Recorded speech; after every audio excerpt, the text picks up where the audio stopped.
kampus Pancasila. Pancasila, ya kan?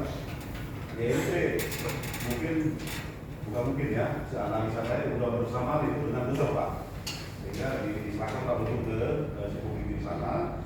Nah, dilakukanlah penerimaan paket tersebut oleh Sekomiti. Nah, dokumentasinya tersebut dikirim pada keponakan kami, dari saudara Len. Nah, Len hari itu kita ke 21 dalam posisi bekerja. Tanggal 21, Ya. jadi tanggal 19. Sorry, tanggal 19. Tanggal 19 di kampus, tanggal 21 Ke Karawang. ke Kerawang. Apakah ada orang yang ditangkap sebelumnya, sebelum Glenn ini? Nah, berdasarkan gelar perkara khusus juga itu, yang pertama ditangkap saudara Dildo. Saudara Dildo. Ya. Dildo tanggal berapa ditangkap? 19. Tanggal 19. Bagaimana saudara si Dildo ini bisa ditangkap?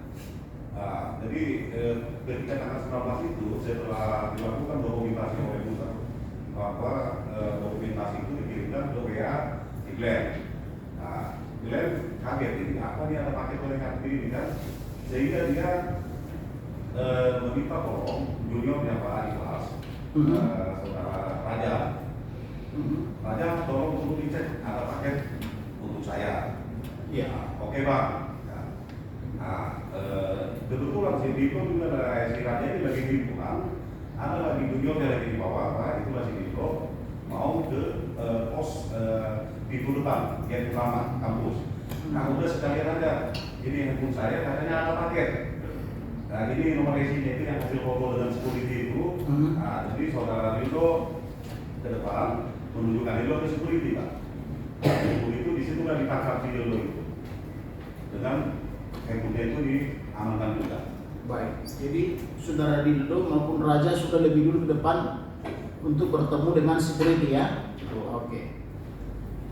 Kemudian pertanyaan saya kepada saudara satu lagi, siapa namanya? Pak Wilson. Kita tahu ya. Dulu ditangkap dulu, baru kemudian dimintai geledah atau surat permohonan geledah, atau permohonan geledah dulu baru ditangkap. Pengetahuan saya yang mulia, saya dinas dulu, masa dinas saya. Penangkapan tentu harus dilengkapi dengan surat perintah penangkapan dulu. Surat perintah penangkapan dulu ya. Mungkin yang mulia. Iya. Saksi atau ahli bukan saksi ahli. Iya. Jadi pertanyaan itu terkait dengan formalitas pengalaman saksi, walau bukan ahli ya, walau bukan ahli karena ini berdasarkan pengalaman, nanti silahkan dinilai oleh termohon maupun oleh hakim terkait dia keterangan dia berdasarkan pengalaman ya, bukan ahli, tapi ditanya sama termohon, ditanya oleh pemohon terkait dengan pengalaman dia. Oke? Bisa ya? Selebihnya silakan untuk Kaitannya yang mulia. sabar pemohon, kita masih menjelaskan nih. Selebihnya silakan untuk berpendapat atau menilai terkait keterangan saksi ya.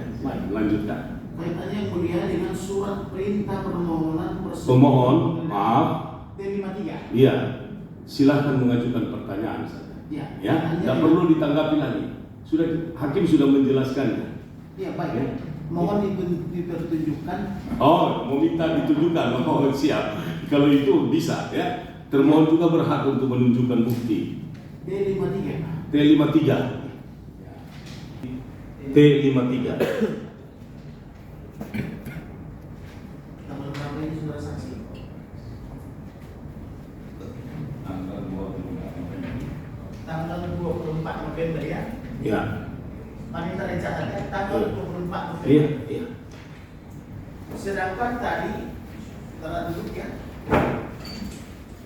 saksi itu atau terdakwa itu, terdakwa Glenn Miller sudah ditangkap tanggal 21 ya, sudah ditangkap tanggal 21, tapi dimohon tanggal 24 November ya, ditangkap tanggal 19 atau 21, dimohon tanggal 24 November ya. Apakah lazim 3 hari kemudian baru dibikin permohonan seperti itu? Udah 3 hari ditahan, baru dibikin surat permohonan untuk menggeledah. Silakan saksi. Terima kasih yang mulia menjelaskan sebagai pengalaman kami selama bertugas. Apabila kita melakukan penangkapan terhadap seseorang yang sudah patut diduga sebagai tersangka, harus dibarengi dengan surat perintah tugas. Hari ini juga dengan identitas seseorang yang harus ditangkap. Terima kasih yang mulia. Jadi bagaimana menurut pendapat ahli, pendapat saksi? Ini sudah ditangkap, sudah diborgol 3 hari, baru diajukanlah surat permohonan penggeledahan. Apakah itu lazim? Baik, terima kasih yang mulia. Hal itu tidak sesuai dengan standar. Tidak sesuai dengan prosedur. Yang telah ditentukan oleh perkap maupun undang-undang. Baik. Terima kasih. Surat P8. Baik, saudara saksi boleh berdua jawab. Terdakwa ditangkap tanggal 19. Kemudian Glenn tanggal 21. Ya. Ditangkap tanggal 19, kemudian Glenn tanggal 21. Kemudian berdasarkan surat penangkapan ini segera kepada orang tua atau keluarga diberi pemberitahuan atau diberi surat pemberitahuan kepada keluarga. Saudara saksi tahu berapa hari itu pemberitahuan itu? Baik, terima kasih yang mulia. Kami jelaskan karena ini menyangkut undang-undang narkotika. 3 kali 24 jam. 3 kali 24 jam. Saudara saksi. Harus segera sampai kepada keluarga. Saudara saksi tahu yang dimaksud segera di situ? Berapa Saksi hari? siapa itu? Saksi siapa? Saudara Nabawan? Oh, fakta yang terjadi. Iya. Ya, jadi surat pemberitahuan kepada keluarga, kalau di surat itu di situ memang tanggal 24, tapi faktanya ya Polresta mengirimkan itu berdasarkan survei itu tanggal 30 November dan sampai di rumah keluarga Simbolon itu tanggal 3 Desember. Baik. Boleh berdua ke depan? Ditunjukkan bukti P, mari. P8. P8. Oke.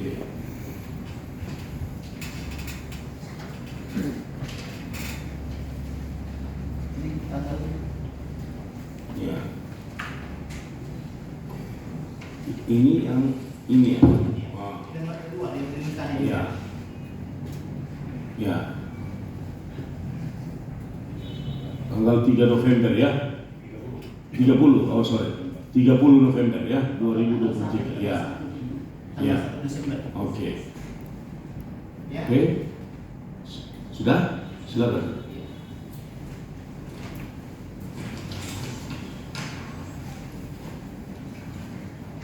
Baik, tanya. Apa konsekuensi hukum apabila surat pemberitahuan kepada keluarga diberitahu? Iya, apa keberatannya? Iya. Gini, yang ditanya oleh kuasa pemohon, keberatan saudara sudah dicatat ya. Yang ditanya oleh pemohon pengalaman dia. Pengalaman itu silahkan dinilai oleh termohon karena hakim juga akan menilai. Paham ya? Oke. Jadi meski bukan ahli, ya berdasarkan pengalaman. Apakah pengalaman ini sesuai atau tidak atau sampai menyebut Perkapolri, silahkan dinilai karena hakim juga akan menilai. Ya, oke. Baik. Nanti akan ada pertanyaan kalau dilarang akan dicegah, akan langsung di-cut. Ya, silakan. Apa konsekuensi hukum apabila pengiriman tanggal 1 Desember 2023 sementara penangkapan 21 November 2023 ini sudah makan waktu lebih daripada 2 minggu. Sedangkan ke Sumatera Utara kirim surat 1 hari sudah sampai. Ini di Bekasi. Ya. Apa konsekuensi hukumnya? Baik, terima kasih yang mulia. Apabila memang hal seperti itu terjadi, Iya. karena sudah diatur dalam standar profesional tersebut dan administrasi pendidikan maupun penyelidikan itu sudah melanggar aturan yang tercantum dalam Perkap Polri, yaitu segera mungkin apabila melakukan penangkapan terhadap seseorang yang diduga pelaku kejahatan atau tindak pidana, sesegera mungkin harus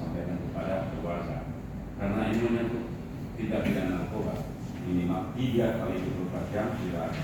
Apabila hal tersebut tidak dilakukan oleh penyidik bahwa tersebut melakukan atas kewenangan tidak sesuai dengan aturan, tapi salah. Baik. Demikian. Sarjana hukum? Ya, sebagai sarjana hukum, apa saudara pengetahuan saudara terhadap itu? Apabila tidak melanggar, tadi disebutkan Kak Kapolri nomor 6 2019, dia batal demi hukum. Dinyatakan apa? Dinyatakan batal demi hukum. Batal demi hukum ya. Oke. Baik. Kemudian ditanyakan kepada saudara. Di sini ada 2 berita acara pemeriksaan. Izin Majelis Hakim P16 dan P2. P16 dan P2. Itu sudah.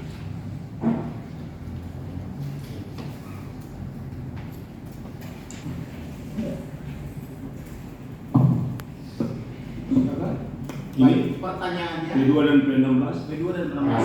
Ada 2 berita acara. Satu saya dampingi, satu tidak didampingi. Tentu yang saya dampingi adalah P16, yang tidak didampingi P2. Di sini tentu ada keterangan yang sangat berbeda. Pertanyaannya kepada saudara, bila mana keterangan terdakwa terjadi perbedaan, yang perbedaannya sangat signifikan. Dalam pemeriksaan pertama yang tidak saya dampingi, katakanlah ada keterangannya yang dibuat tidak berdasarkan keadaan yang sebenarnya. Dalam keterangan kedua dibuat berdasarkan keterangan yang sebenarnya. Bagaimana menurut pendapat saudara saksi? Iya. Kemudian, baik, terima kasih. Pendapat saya, apabila memang seorang tersangka atau terdakwa di dalam pemeriksaan patut dan harus didampingi oleh kuasa hukum. Apabila tidak didampingi, batal jadi hukum. Keterangan yang diberikan tersangka tidak dapat dipertanggungjawabkan.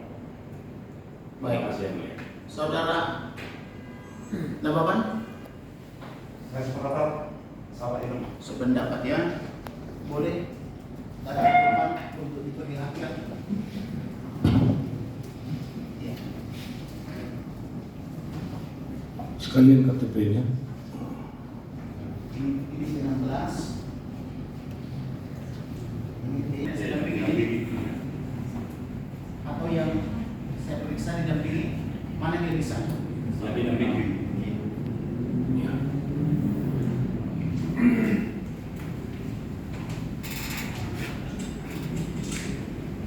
Baik, dilanjutkan oleh teman-teman saya. Silakan, otomatis hal yang sama berlaku bagi termohon. Terima kasih kepada Bapak Arifin. Saya ingin bertanya, setahu Bapak, pernahkah saudara Glenn ditangkap atau diproses dalam sampai proses seperti ini melakukan tindak pidana narkoba dengan Bapak? Pernahkah? Jadi sepengetahuan saya, semenjak saya menjadi bagian keluarga dengan keluarga Rasimur 21 tahun yang lalu, saya menikah dengan adiknya ibunya Glenn. Artinya saya mengenal betul semenjak dia kelas 3 SD sampai lulus kuliah dan bekerja, tidak pernah sama sekali mengetahui kalau Glenn terlibat dalam masalah narkoba ini, Pak. Tidak pernah ya. Yang kedua, saya ingin, setelah Glenn ditangkap, apakah ada tindakan kepolisian untuk melakukan tes urin kepada saudara Glenn? Ya, berdasarkan itu negatif, tes urin. Tes urin negatif. Ya. Baik, cukup. Cukup. Dari kami cukup yang mulia. Ya. Termohon silakan mengajukan pertanyaan secara bergantian otomatis. Ya. Dengan menyebut nama saksi ya Pak ya, Ya. supaya rekamannya bagus. Ya, silakan. Terima kasih ya. Iya. Untuk saksi Bapak dari Solo atau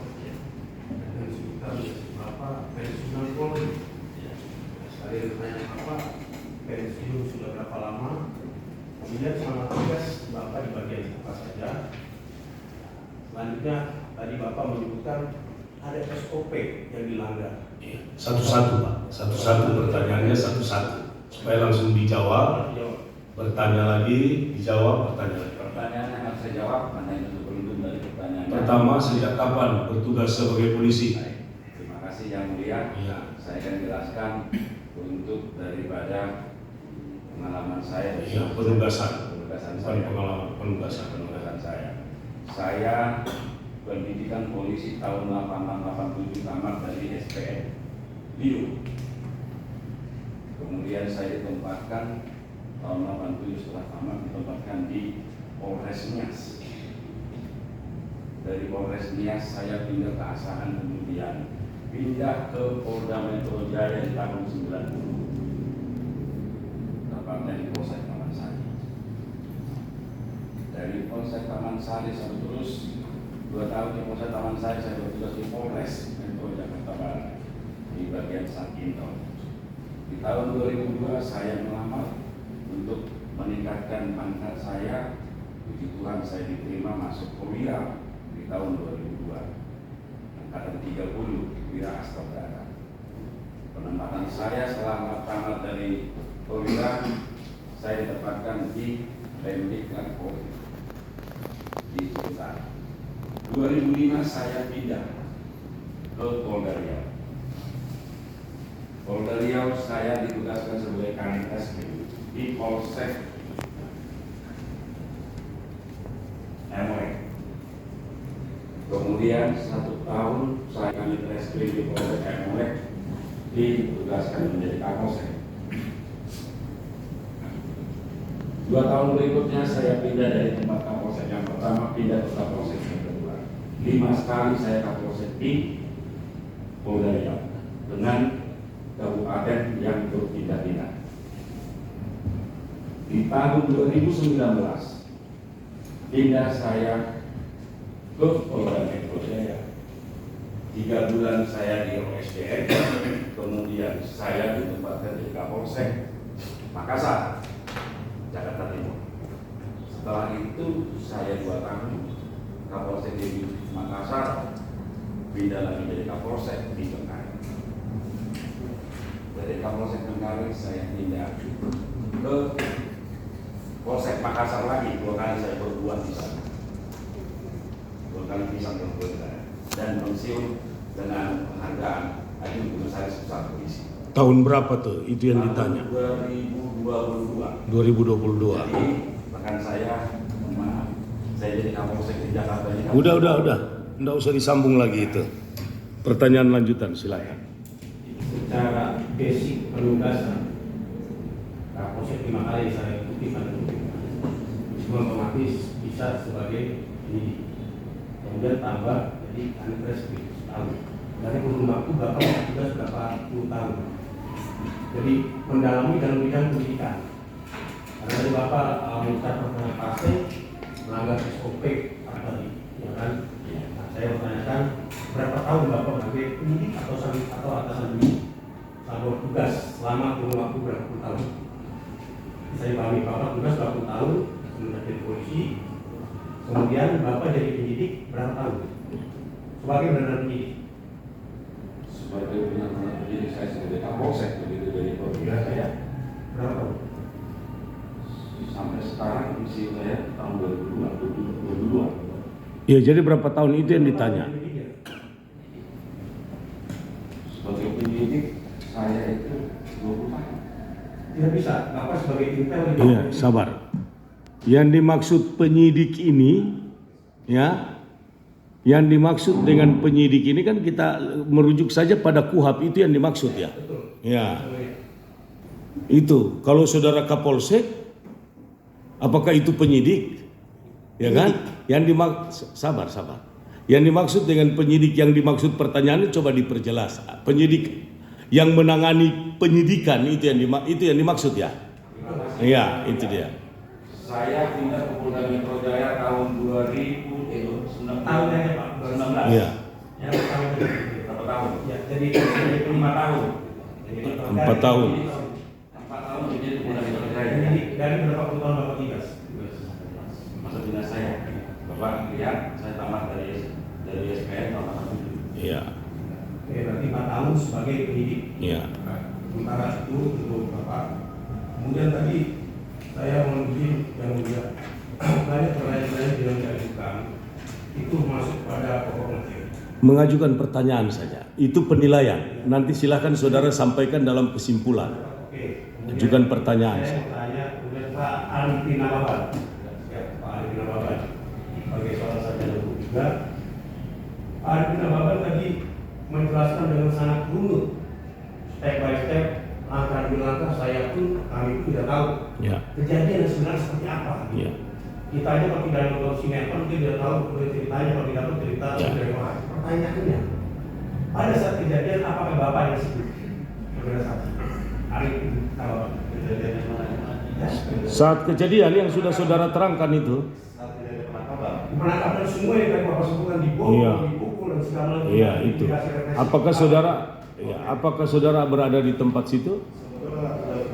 Bapak ada yang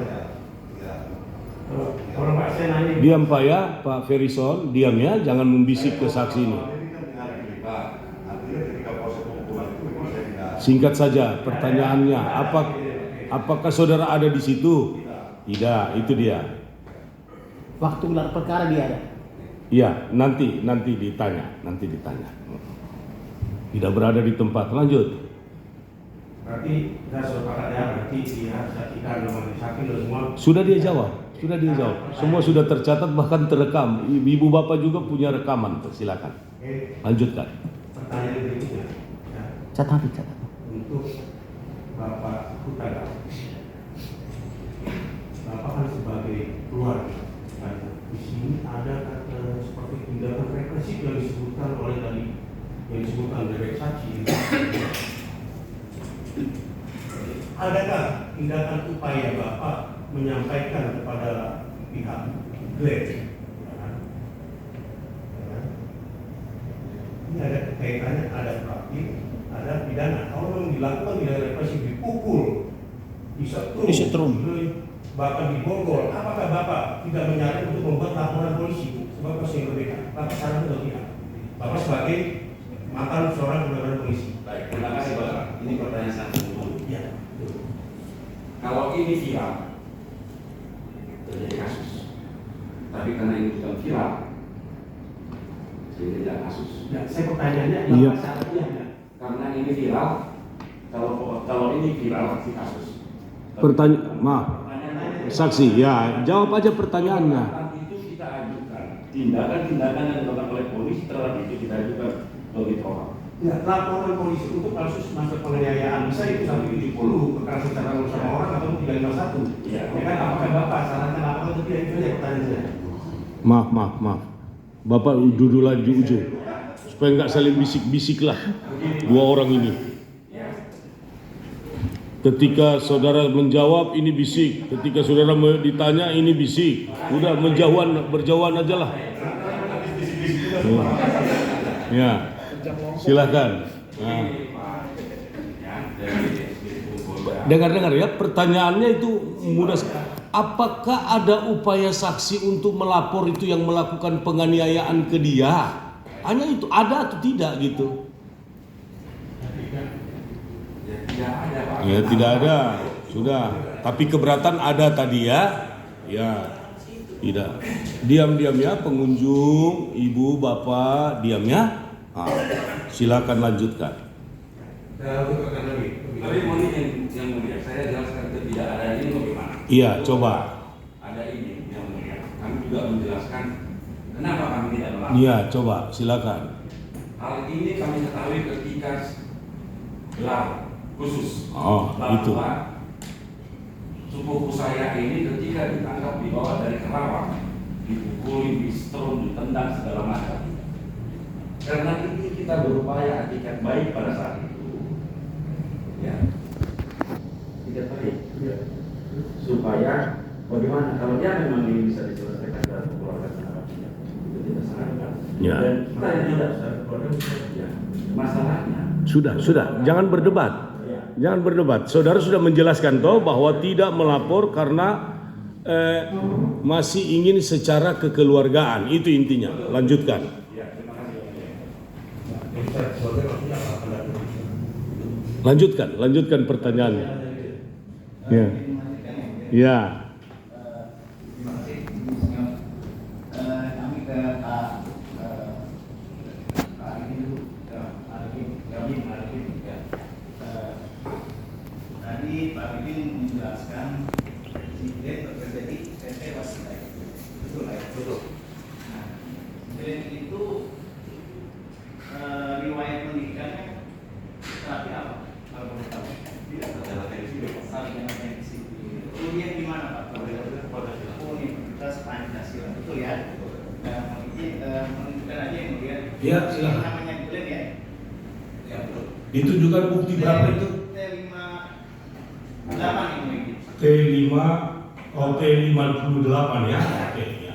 Ya betul, ini yang Benar ya, itu Glenn ya? Ya, tadi Sudah. Glenn bekerja di PT Wasita dan riwayatnya berpendidikan di Universitas Pancasila. Terus tadi sudah ditanyakan hanya untuk Penegasan gitu ya. saja. Silakan. Saksi tidak berada di tempat pada saat proses penangkapan. Ya. Lanjut kita ke senior saya di Bapak. Pada saat Bapak masih berdinas di kepolisian, pernah nggak menangani terkait proses penyidikan terkait narkoba? Saya di rumah kasus narkoba. Ya. Jadi pernah ya? Pernah ya. Nah, pada saat proses penyidikan, di situ ada penangguhan penahanan yang dilakukan oleh pihak keluarga. Nah, ketika penangguhan penahanan itu diberikan, terus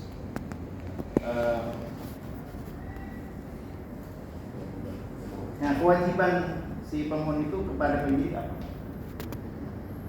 Setelah penahanannya dikabulkan, kewajiban pemohon apa? Terhadap apa ini? Wajib lapor. Nah, karena ini berdasarkan pengalaman, kami juga menanyakan, apakah yang dilakukan atau upaya penyidik ketika tersangka sudah dilakukan pemanggilan sebanyak 2 kali namun tidak hadir, apa yang dilakukan penyidik? Terima kasih yang mulia. Ini kan kasus, mohon maaf yang mulia, saya Ya, sudah tidak apa-apa. Silakan. Ya, seperti pertanyaannya, apakah yang dilakukan penyidik ketika seorang tersangka dilakukan penangguhan penahanan? Kewajiban tersangka atau keluarganya adalah contoh, dia harus memberikan wajib lapor 2 kali seminggu atau bila tidak ditepati apa tindakannya, kan begitu.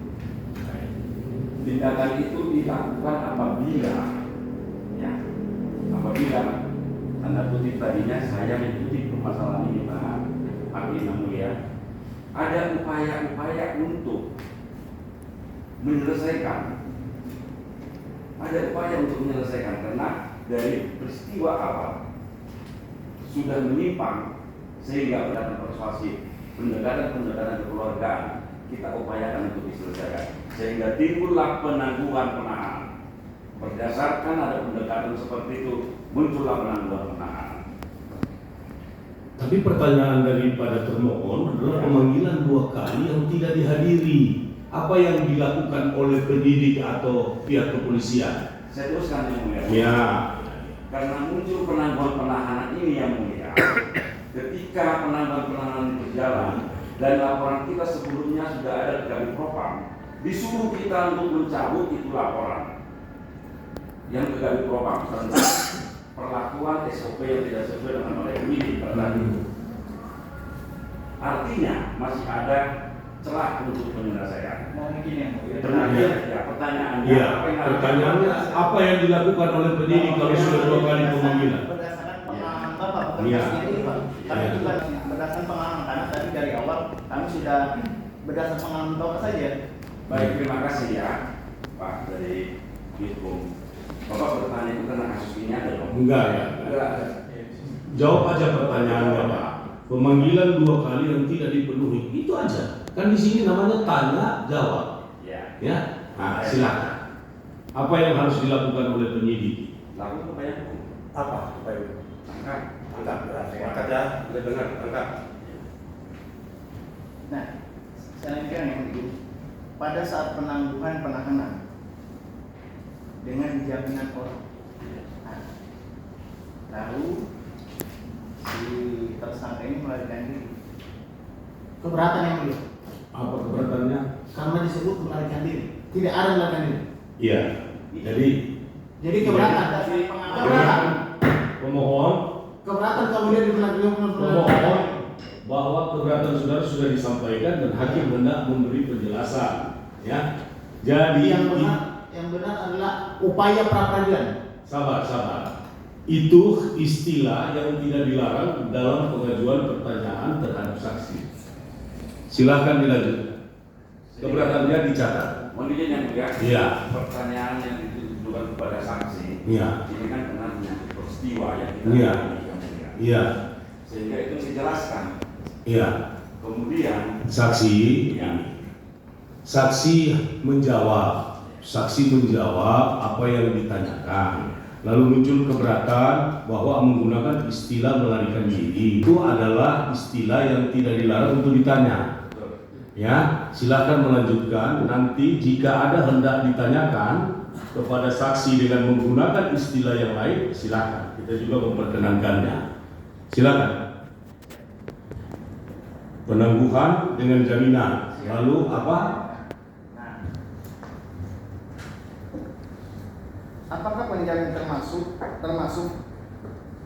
dalam menghalangi proses penyidikan? Jadi si penjamin ini justru berupaya untuk menghalangi dalam proses penyidikan. Itu termasuk upaya proses menghalangi proses penyidikan. dari yang menjawab. Saksi tidak menjawab, itu hak saksi. Sudah tidak usah, itu hak saksi. Nanti hakim yang menjelaskannya ya. Dia tidak berhak, tidak menjawab, itu aja.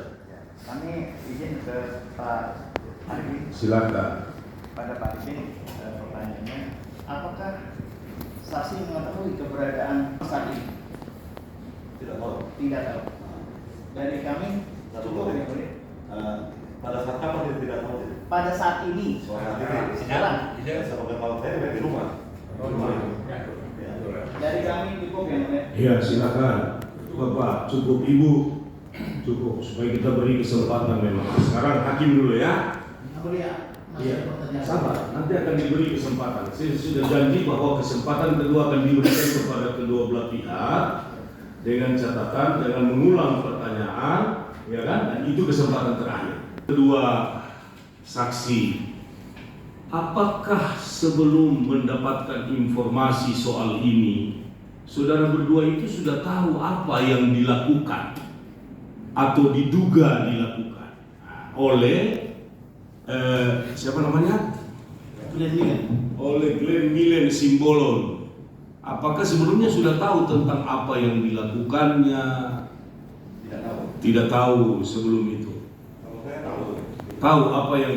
Jadi ketika hari kelima. Itu setelah hari kelima. Yang saya tanya sebelum itu. Tidak tahu sama sekali. Nanti pada hari kelima baru saudara mengetahui. Kalau Pak Ferison, Pak Hutagawa sebelumnya tidak tahu. Nanti hari keberapa baru tahu. Diketahui setelah adanya sidang. Kemudian, tahukah saudara berdua kan ada melakukan upaya melapor yang menganiaya, bukan? Upaya yang saya maksud adalah upaya secara kekeluargaan yang saudara berdua katakan tadi. Upaya ini kenapa harus dilakukan? Upaya kekeluargaan kenapa harus dilakukan? Padahal seharusnya jika ada yang menganiaya, jika ada yang menyetrum, kan itu nggak harus dengan kekeluargaan. Tapi sebagai paman, sebagai keluarga orang yang dituakan kan harusnya melapor aja ke polisi. Kenapa nggak melapor gitu? Ya, Pak Arifin, apa ya? Jadi ketika peristiwa intimidasi, penyetruman, dan penyiksaan itu kami tahu itu, kami melakukan upaya. Iya. namanya aduan masyarakat Pak. Iya, Saya iya. tanyakan ke Kapolri Pak. Iya, iya. Ke Wasu Pak, ke Kadipropam, Iya, ke betul. Biro Kesidik. Iya. Ya, terus ke ya itulah yang 5 lah. Itulah. Iya, Nah, iya. Dikum juga termasuk Pak. Dikum. Iya, yang saya nggak tanya kalau dari sisi itu pengaduan itu silahkan. Kita sudah dapat datanya itu ya dari hasil jawab-menjawab ini. Tapi yang ingin saya tanya, kok tidak melaporkan malah mengupayakan secara kekeluargaan gitu. Itu yang apa yang mendorong kita untuk jangan melapor ke polisi. Ini bayangan saya loh ya, bukan ini. Jangan lapor ke polisi, kita coba upaya kekeluargaan nih. Sebab kan upaya pengaduan sudah, ya kan? Ya yang ingin saya tahu tuh kenapa tuh tidak melapor ke polisi terkait dengan adanya kekerasan ini, kekerasan ini. Yang mulia, Iya. jawab yang mulia. Iya. Kita laporkan. Pak Ferison ya yang menjawab. Kita Silakan. laporkan itu kita buat surat ke Kadipropam. Iya.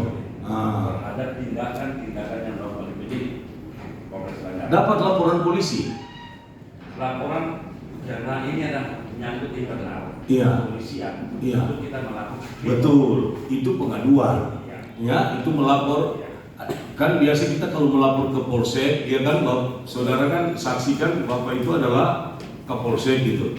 Biasanya kan kita mendapatkan kalau melapor nih dugaan adanya tindak pidana itu, kita kemudian mendapatkan laporan polisi. Dapat kan? Saudara dapat dari hasil pengaduan ke Propam itu. Menurut kita berikan propam. Iya. Apa kan saya tanya nih, kan ada penganiayaan, kemudian ada penyetruman. Kenapa itu sudah kalau soal pengaduan itu silahkan ke Propam, ke instansi atasan gitu, itu silahkan. Tapi yang ingin saya tanya, kenapa nggak lapor adanya dugaan tindak pidana penganiayaan kepada yang melakukan penganiayaan? Padahal tahu loh nama-namanya. Tadi ada nama Aditya, bahkan berkata akan dipertemukan dengan malaikat maut. Ya kan? Oh ngeri juga nih kan? Nah, padahal tahu loh nama-namanya. Kenapa tidak melapor ke polisi dugaan adanya tindak pidana penganiayaan? Itu yang saya tanya. Sementara pada sisi yang lain ingin menempuh upaya kekeluargaan. Itu yang saya ingin tanya. Gimana? Tidak menjawab? Ya sudah itu Pak. Kalau tidak menjawab kan? Nah, gimana Pak Arifin? Jadi mungkin kita Jangan mungkin dong. Yang mulia bukan lah ini ya.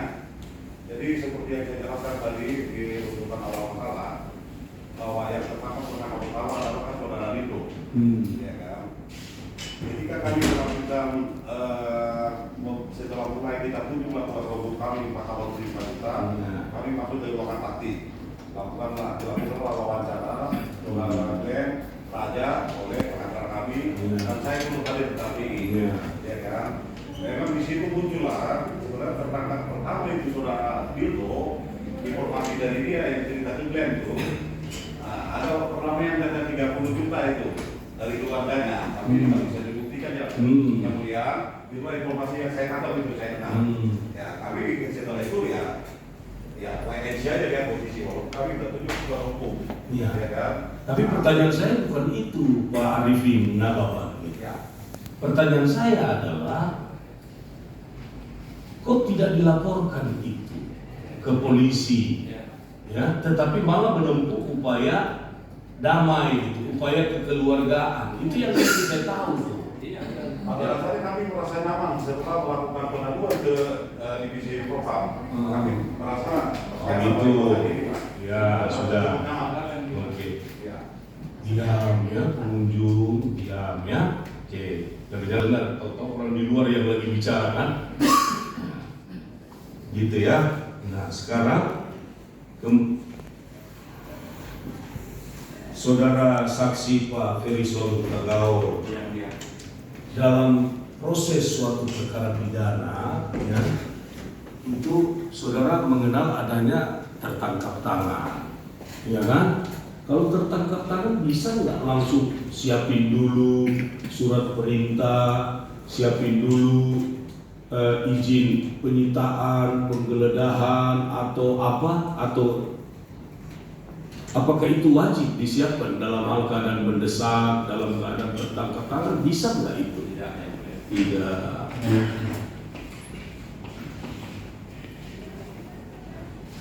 Karena ditanya pengalaman saudara toh. Kemudian pendampingan, ya, pada saat gelar perkara, sebagaimana bukti P2 tadi. Bukti P2 tadi tidak didampingi. Pernah enggak keberatan pada saat pemeriksaan itu yang tidak didampingi? Di bukti P16 ada didampingi. Ada enggak pertanyaan dari keluarga atau surat yang ditujukan kepada siapa gitu terkait dengan tidak didampinginya? Silakan Pak Verisornya. Ketika kita melaksanakan gelar khusus di Polresta Bandar, terungkaplah dan tahulah di sana bahwa ketika Glenn ditangkap dan diperiksa pada jam dini hari kedua tanpa didampingi oleh kuasa hukum, saat gelar itu kita ketahui. Dengan itu kita ketahui, maknanya kita katakan bahwa pemeriksaan terdahulu dianggap tidak sah dan tidak ada penggugat. Dan tidak dasar hukum yang berbahaya. Demikian. Oke, baik. Bisa enggak saudara berdua, saksi berdua itu memberi penjelasan dalam persidangan ini mengapa Glenn Millen itu tidak hadir dengan pemanggilan selanjutnya,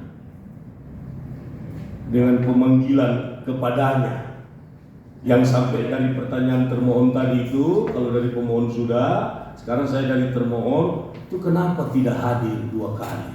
Saya jawab yang mulia. Iya. Karena ini masih berproses pra peradilan. Begitu. Sehingga Glenn tidak kita hadir. Nah, pra peradilan dulu selesai, Glenn akan kita ada. Begitu. Ya. Jadi Glenn-nya di mana selama ini yang tidak itu? Yang tidak hadir itu di mana dia? Karena sampai ada panggilan, kalau nggak salah tuh bukti termohon tuh 2 kali atau berapa kali dipanggil? Jadi mohon izin yang mulia, sepanjang masih pra peradilan kita ajukan. Iya. Sudah. Saksi Pak Huta Gaul sudah menjawabnya kalau yang soal ini. Yang ingin saya tanya tuh di mana jadinya ketika surat itu disampaikan, pemanggilan itu dilakukan, ya kan? Itu di mana posisi dia pada waktu itu? Ada di rumah. Ada di rumah. Oh, begitu ya. Tidak dihadapkan ya? Tidak kita hadapkan karena masih berproses pra peradilan. Ya. Terima kasih. Iya, tidak dihadapkan itu karena ada upaya kekeluargaan itu juga. Hah? Itu proses pra peradilan.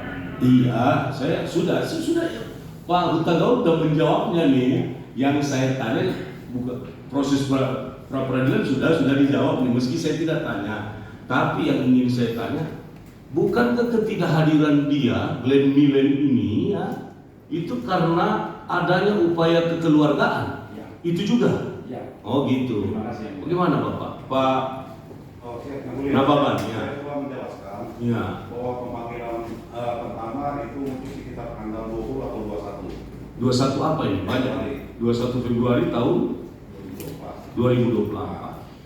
Itu pemanggilan pertama kan bisa aja dong tidak dapat karena kami menunggu 3 hari kemudian Iya. kan. Iya.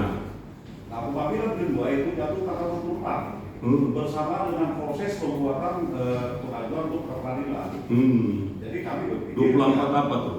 Kenapa Pak? 24 apa? Jangan sama. Januari ya, maaf yang mulia ya, Januari ya. Januari. Siapa ya yang sering bersuaranya dari belakangnya? Saya sudah yakin bahwa dari belakang tuh, bukan dari samping jendela. Karena saya lihat nggak ada orang lewat nih. Ya, jangan ya. Nanti kalau mau jadi saksi sini dulu sini. Jadi yang mulia Iya. saya. Kamu udah tua. Iya, nggak apa, masih muda Itu Pak. tanggal pemanggilan pertama itu 20 Januari. Kita tidak hadir, ya kan? Tapi nggak ngerti kenapa. Yang saya tahu dari amat saya,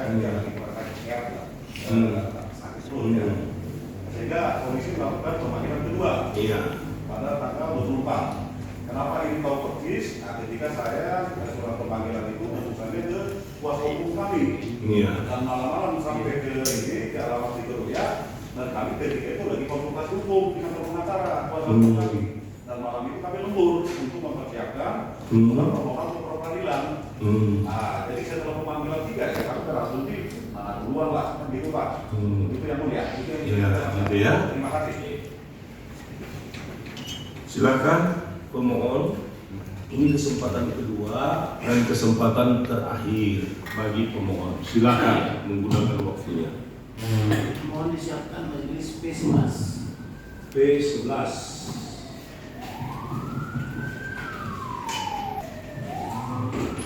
P11.